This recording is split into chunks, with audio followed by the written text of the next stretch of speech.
Kapag may global war, apektado ba pati ang keratin, rebonding at hair color at iba pang products natin na ginagamit sa hair industry? Yan po ang ating question na tatalakayin dito sa ating Q&A. Minsan may nagtatanong sa akin, Miss Yuri, bakit tumataas ang presyo ng hair products kapag may war sa ibang bansa o may giyera sa ibang bansa? Ang sagot, connected ang geopolitics sa hair chemistry. Halos lahat ng ginagamit natin sa salon, rebonding creams, hair color, keratin treatments, at iba pang mga salon products natin ay gawa sa chemical ingredients na petrochemical industry.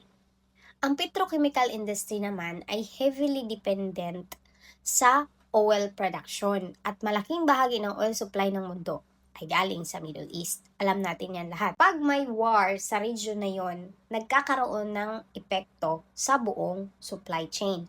Tumataas ang presyo ng oil, tumataas ang presyo ng raw materials, tumataas ang naantala ang shipping at logistics, at nagiging mas mahal ang paggawa ng hair products. At dahil dito, affected ang mga ginagamit natin sa salon tulad ng hair color chemicals, rebonding solutions, keratin treatments or other hair treatments, package, at pati na rin ang packaging ng mga hair products. Sa madaling salita, ang hair industry ay hindi hiwalay sa global economy. Isang conflict sa kabilang side ng mundo ay maaaring makaapekto sa presyo ng isang treatment or ng isang hair service na ginawa natin sa salon. Regardless lang siguro sa haircut. Pero ito rin ang reminder para sa ating mga hairstylist.